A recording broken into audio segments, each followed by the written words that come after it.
Chapter 29. Chapter 26. Enervate, the man woke up with a sharp gasp and immediately began struggling with the ropes that bound him to the chair. Eliza moved forward, jamming her wand beneath his chin.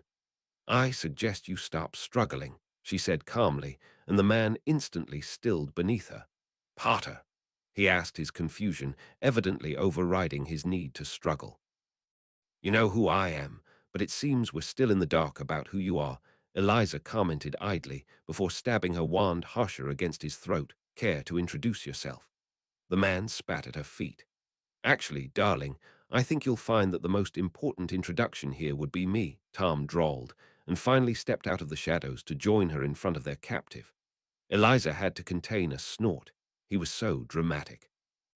"You're that gaunt brat," the man sneered, lips twisting into a ferocious scowl. "Oh, I'm afraid you're mistaken," Tom simpered, "but I will be glad to correct you." Eliza watched curiously and took a few steps back as Tom met the man's eyes.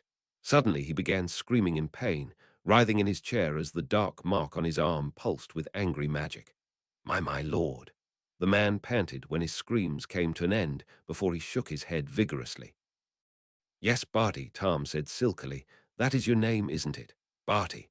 The man Barty shook desperately as another wave of pain racked his body.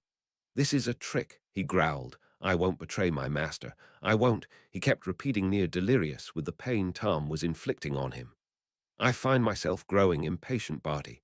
Tell me what I want to know," Tom demanded with a steely voice. Barty continued to thrash and fight in his bonds. "I'm going to have to use legilimency on him," Tom told Eliza, who had been watching the events unfold. "You can leave now if you want." "And why would I want to leave?" Eliza asked, stalking closer towards Barty.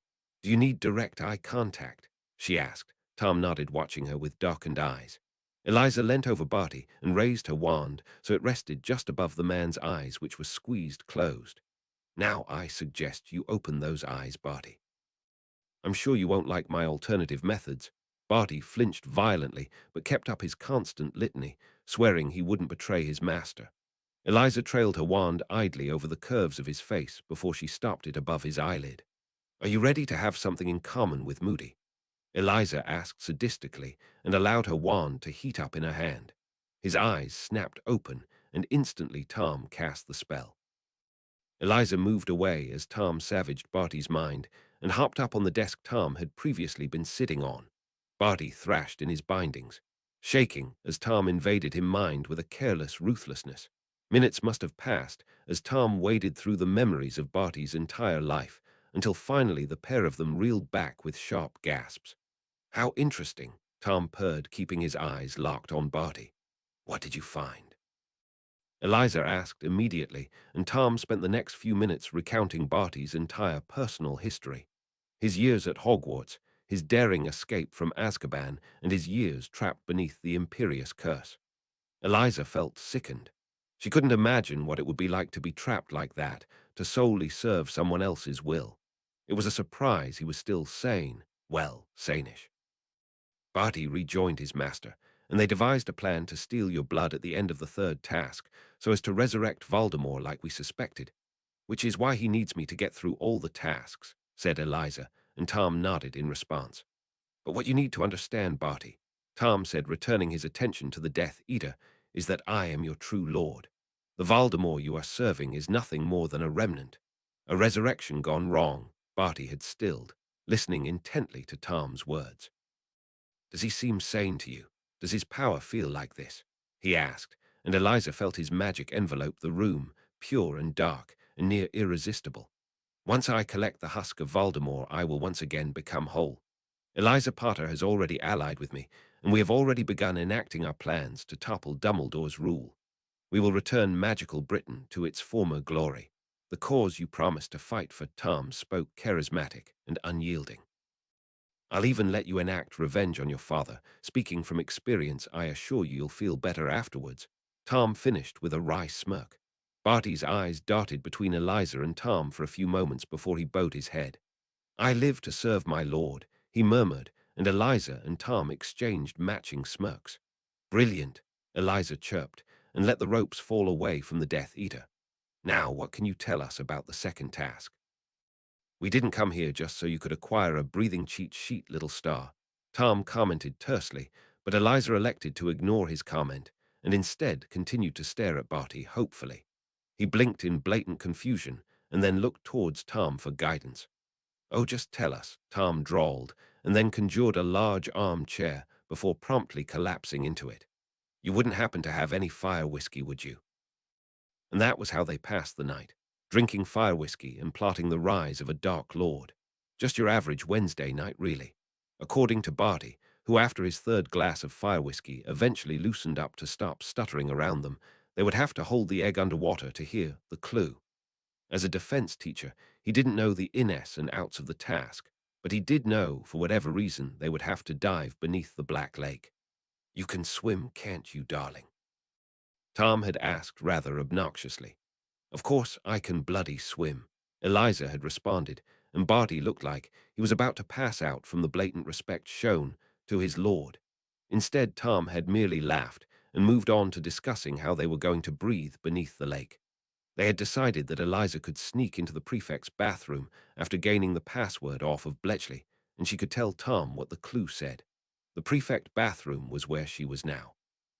The bath was more like a swimming pool, really, and Eliza took great pleasure in filling it up with as many bubbles as she could before she slipped into the hot water, swimming a few laps, because yes, she could swim, but by Merlin, it had definitely been a while.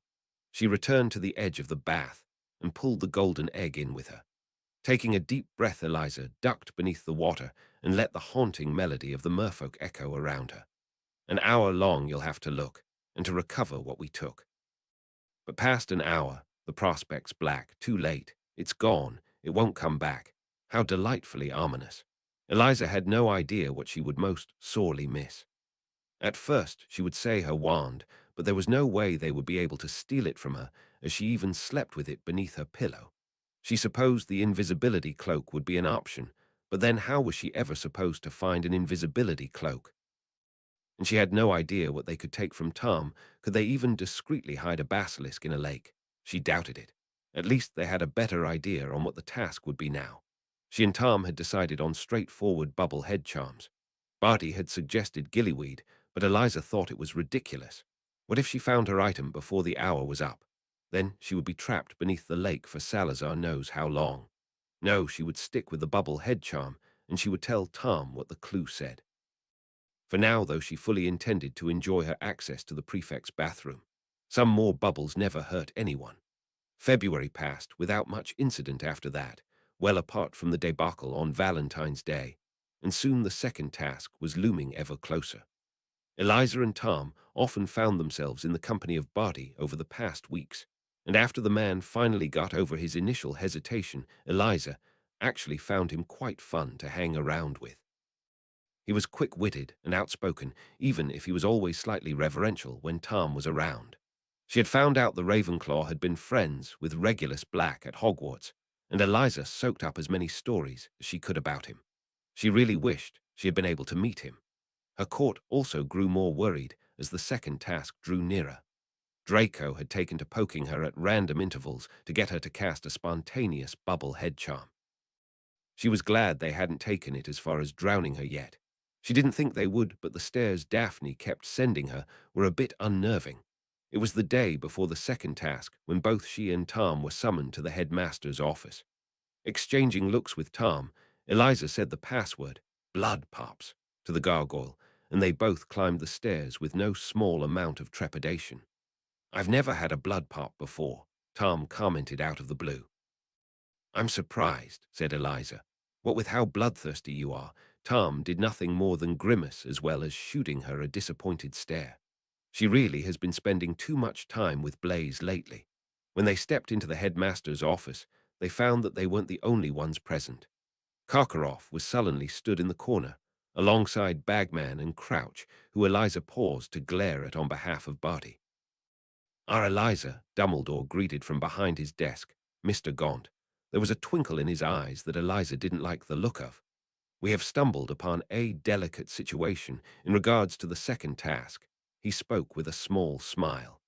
Eliza felt Tom minutely tense beside her, and she knocked her shoulder against his to get him to behave. an action that didn't go unnoticed by the old coot. Before we continue, I must ask you to tell me what you have learned of the second task. Eliza exchanged a look with Tom, who remained stubbornly silent. Rolling her eyes, Eliza took over the explanation.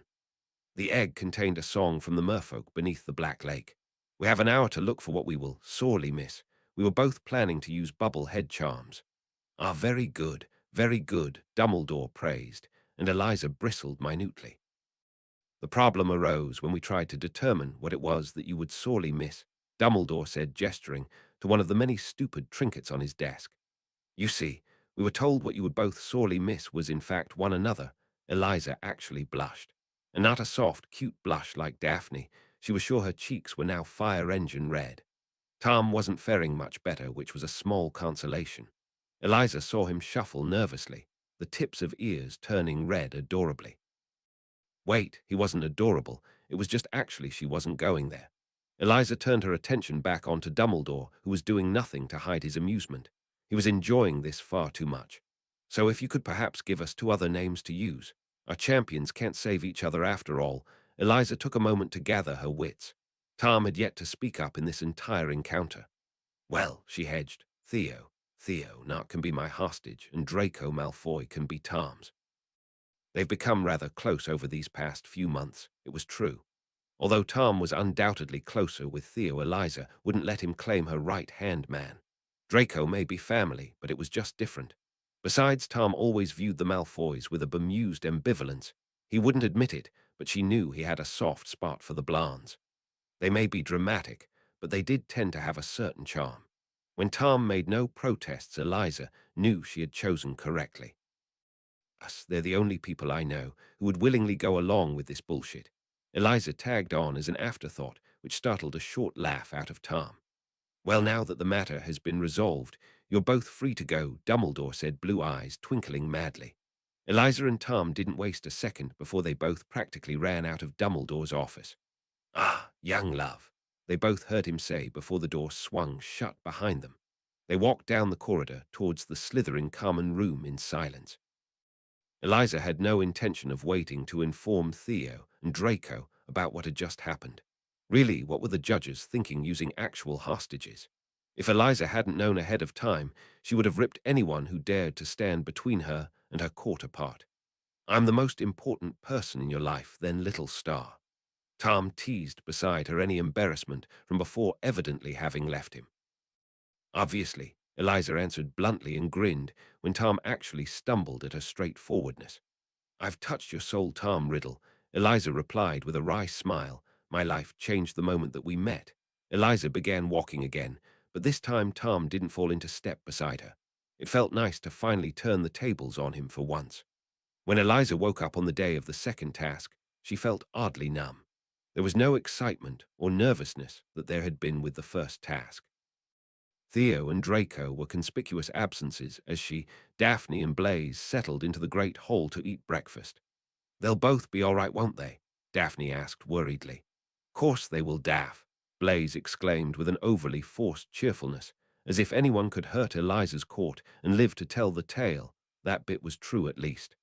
I won't let anything happen to them, Daphne, Eliza said with a soft smile.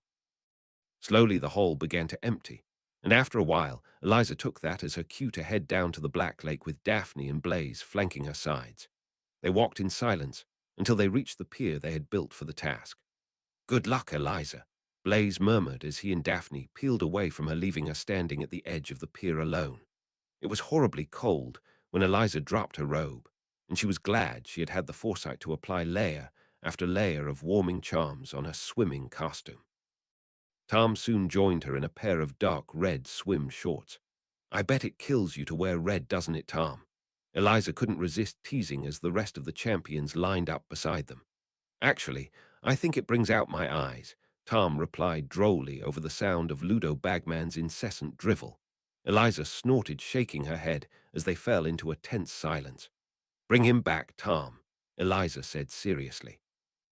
She had no doubt that she and Tom could survive the horrors in the lake, but she had no idea what lay in store for their hostages. I won't let you down, darling, Tom replied. Their eyes met, and then the cannon sounded. Eliza quickly cast a bubble head charm and dived down into the lake. The icy waters immediately engulfed her, and Eliza continued to swim further and further down into the lake as she tried to grasp her bearings. She had already lost sight of the other champions, lost sight of almost everything in the murky waters of the lake. But she didn't dare cast a Lumos, who knew what attention that would draw. Instead, Eliza pulled her wand out of her holster and cast a strong point-me charm. Her wand swiveled undecidedly for a few moments before it pointed towards what must be the middle of the lake. Eliza continued to swim, traveling close to the floor of the lake. Shoals of glimmering fish swept past her, but she didn't let herself become distracted. A meadow of grass, was it a meadow if it was underwater, stretched out before her. Seaweed and kelp drifted with the motion of the currents, and Eliza trained her eyes on the grass, searching for any form of movement. A grindelow burst out of the reeds, attempting to grab Eliza with its already bloodied claws. No doubt another champion had already fallen prey to the creature. Eliza hit the water demon with an overpowered bombarder and quickly propelled herself over the reeds to avoid further attacks. Eliza swam further and cast a tempest spell. Half of her time was gone, and she had no idea if she was any closer to Theo, but at least things had been reasonably quiet. She was just about to cast another point-me spell when she jolted backwards, kicking her legs furiously. There were bones on the lake floor, human bones. Eliza shivered, twisting in circles to try and spot anything near her, but all she could see was endless water, and a cave embedded into the rock on the lake bed. She wasn't even given time to swim away before something noticed her presence. Eliza tried to swim away slowly, but that just caused whatever was in the cave to shuffle more, moving closer towards her as her heart hammered in her chest. She heard a snort echo from the cage, and fear instantly tried to freeze her legs as she treaded water. Out of the darkness of the cave, stepping into the murky green light of the lake, was one of the most dangerous creatures to inhabit the Scottish Highlands. The kelpie fixed its eerie milky eyes on her as it finally left the cave it was using as its home. Its black coat shimmered in the rippling water, and its inverted hooves hit the lake bed with a dull thud as it walked forward. Eliza barely dared to breathe. Its muzzle peeled back as it snorted again, revealing a giant set of sharp white teeth. The bones were making a sickening amount of sense. Eliza transfigured her nails into iron claws and slowly, ever so slowly, reached into the pouch strapped to her leg that contained her rune stones. This thing wasn't going to be defeated with any ordinary fire. Eliza doubted any of her fire spells would work beneath the water, but rune stones, she might be in with a chance. The only warning Eliza had of the kelpie's attack was when it stomped its hooves against the ground. Eliza dodged out of the way of its sharp teeth just in time. Jamming one of her nails into her own hand, Eliza coated her selection of fire stones in blood and threw them down in front of the kelpie. Burning blue fire instantly erupted, a wall of flames burning ferociously between her and the kelpie, which reared back ferociously. She tried to swim away, but Eliza already knew she wouldn't be able to escape a kelpie in its home waters. The flames eventually died down, and Eliza racked her brain for any spells that would work. There was a reason kelpies were some of the most dangerous creatures in England, and it was because most spells didn't work on their near-impenetrable coats, and there was no way Eliza could conjure fiendfire. She heard a muffled snort behind her. This time she didn't dodge quick enough, and the kelpie managed to nick her arm with its horribly sharp teeth, immediately turning the water around them a murky red. Wincing, Eliza gripped her wand tighter and reached for her pouch. 4 fire stones left, not enough to let her escape unharmed, but perhaps just enough for something else. The kelpie shook its gigantic head again, ears swiveling and nostrils flaring as it tracked her through the waters. Eliza took a deep breath and shot an incacerus at the beast. The kelpie let out a screeching whinny, and as it thrashed in its barns, Eliza coated her last rune stones with blood. Dropping them around the kelpie, she let her magic flare. They activated just as the creature rid itself of the last of the rope. It reared up angrily as it found itself surrounded by roaring orange flames, but as it kicked upwards, planning to escape, Eliza was waiting for it. Her heart was pounding ferociously, and her bubble head charm threatened to break as she took panicked breaths, but she didn't let it stop her. As the kelpie jumped to avoid the already weakening fire, Eliza launched herself at it. She wrapped her still-clawed hands around its large head, squeezing its lips together so it couldn't open its mouth, and desperately scrambled onto its back. It bucked viciously, but Eliza gripped on for dear life, not allowing herself to be dislodged from the beast's back. Letting one of her hands leave the vice hold she had on the kelpie, she quickly conjured the bare bones of an halter, some braided rope, with some acting reins, and immediately wrestled it over the kelpie's head, imbuing the rope with her magic. The change was instantaneous. The kelpie settled beneath her, flanks quivering beneath her legs. It breathed heavily, much like Eliza herself, but was now no longer fighting her. Eliza allowed herself a moment to slump over the kelpie's neck, burying her face in its flowing dark mane. She had actually done it. She had tamed a kelpie. Letting out a bark of surprised laughter, Eliza shook her head and tightened her grip on the rope reins. Casting a quick temper, she grimaced when she found she only had 20 minutes left to find Theo. "Hey, boy," Eliza murmured, and prayed the kelpie could hear her through her bubble. "Can you find Theodore Nart for me?" The kelpie let out a snort, tossing its head back with an indignant whinny, and then tore through the water. Eliza laughed as they shot through the lake. The kelpie's hooves had long since stopped actually hitting the bed of the lake, and instead they moved through the water, seamlessly at one with it. Kelpies were great trackers for a reason. They had barely been traveling for a few minutes when Eliza finally heard the merfolk's song. Eventually, they came to a settlement of merfolk, and the kelpies' hooves clopped against the old stonework. The merfolk scattered instantly when they saw Eliza sat astride the kelpie. She couldn't exactly fault them. No one had tamed a kelpie in the past century at least. No one was stupid enough to even try. Up ahead were 4 stone posts to which their hostages were tied. There was a small blonde child who bore an uncanny resemblance to Delacca. There was Cho Chang, and of course Theo. Unsurprisingly, Draco was not present. Tom had probably rescued him within the first 20 minutes. Git. Eliza and the kelpie trotted up to Theo undisturbed, and she made quick work of cutting through the boy's bindings with her still iron-clawed nails. He looked near dead in the water, pale, clammy, and unbreathing. Eliza's heart tightened at the sight. The kelpie let out a small huff as Eliza sat Theo on the water creature in front of her so he wouldn't slip off, but otherwise didn't protest. "Can you take us to the surface, boy?" Eliza asked, running a soothing palm across the kelpie's neck with a large smile. The kelpie let out an enthusiastic neigh and shot off, almost becoming one with the water as Eliza felt the lake rush past them. She let out an ecstatic laugh as they traveled faster and faster. What would have been a 10-minute swim for Eliza passed in the blink of an eye, and soon the surface drew closer and closer. They broke through the surface, and Eliza let out a loud shout of delight as waves broke out around them. The kelpie reared as it settled on the surface of the lake, and Eliza dissolved her bubble charm and transfigurations as she let out another ecstatic laugh. The kelpie was bounding towards the pier, proudly tossing its head when Thea woke up. "Back with us, Teddy." "Don't call me Teddy," he murmured groggily before shooting up with a gasp. "Eliza," he gasped, voice choked and strangled. "SHH, I've got you, Theo. We're almost there." Eliza comforted the shivering boy in front of her. Is this a kelpie?" he asked with a high-pitched squeak as he finally grew aware of his surroundings.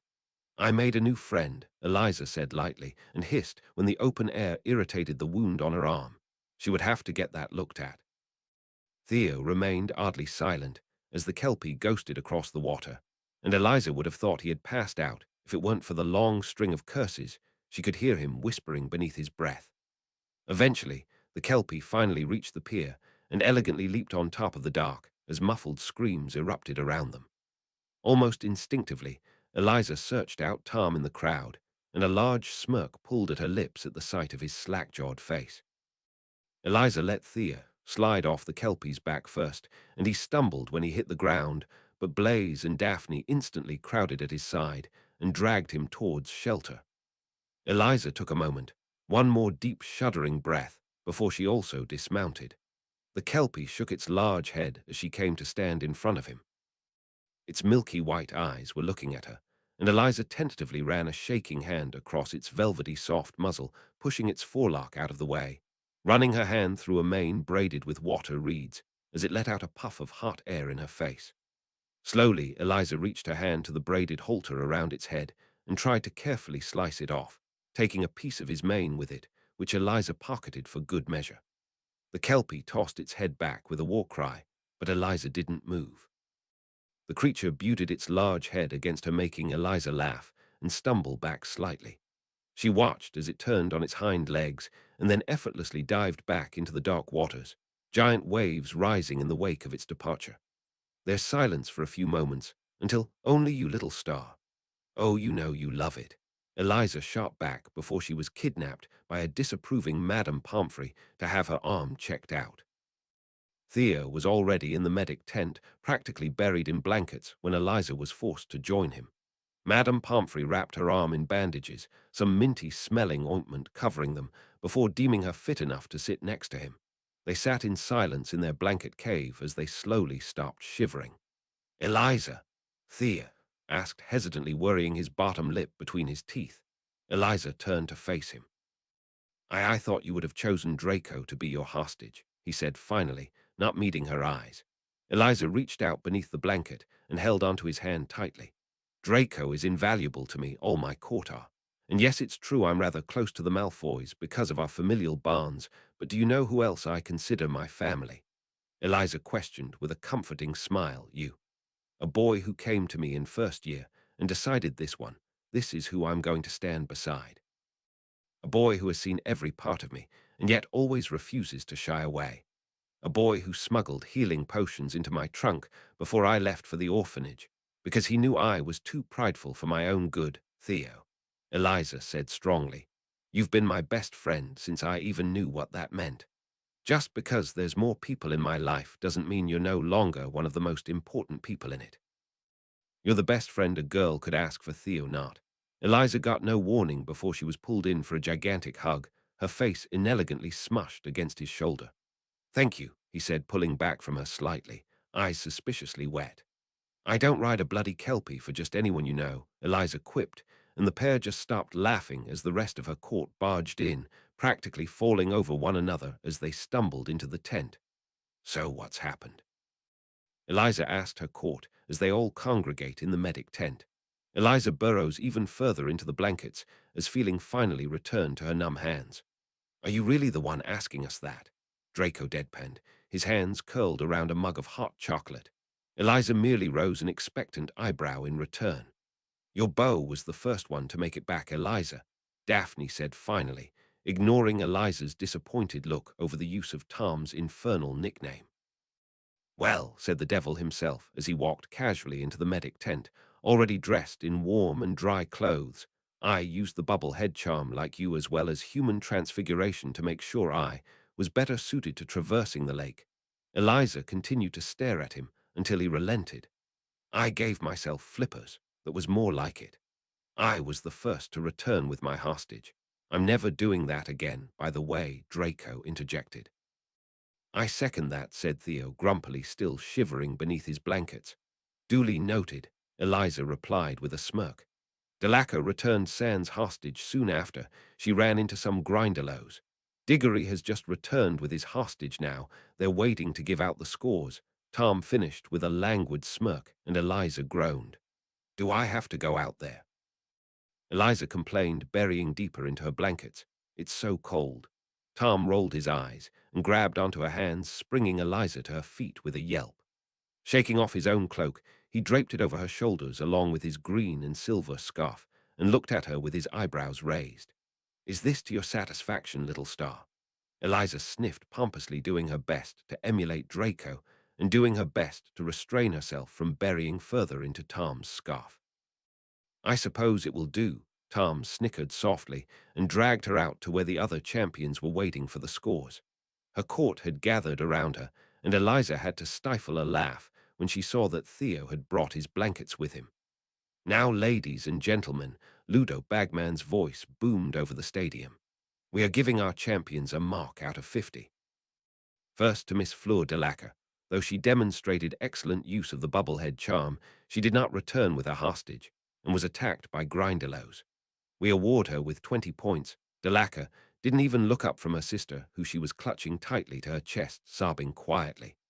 To Mr. Diggory, who also used the bubble head charm, but returned with his hostage outside of the time limit, we award 43 points. Now to Mr. Thomas Gaunt. He was the first to return with his hostage, after using the bubble head charm, and an amazing example of human transfiguration to navigate the lake and return in little under half an hour, we award 50 points. Tom preened beneath the cheers, and Eliza shot him a wide smile, murmuring a quick congratulations. And last, but not least, Miss Eliza Potter. She returned with her hostage within the hour after using a bubble head charm. However, we all know that is not all Miss Potter has accomplished, folks. Eliza Potter, the youngest champion, is the first to tame a wild kelpie in a century. Wild cheering erupted around the stadium, and so we also award her 50 points. The crowd cheered loudly, her court clapping beside her. She and Tom were now tied for first place. Eliza yelped as she was suddenly picked up from behind and let out a squeal as Draco threw her on top of his back. Lunging quickly, she wrapped her arms around his shoulders to avoid falling as her court cheered. To the common rooms, where Eliza can tell us how the fuck she made friends with a kelpie, Draco declared loudly, causing Eliza to laugh over him. To the common rooms, her court echoed and fell into step beside her. "Are you coming, Tom?" Eliza shouted over her shoulder. He was stood behind them all, watching her with such a soft, fond smile that Eliza felt her heart stutter. "Of course, little star," he replied, and fell into step beside them all. Her court continued to ramble on around her, but Eliza couldn't get Tom's smile out of her mind, nor the way her heart had seemingly skipped a beat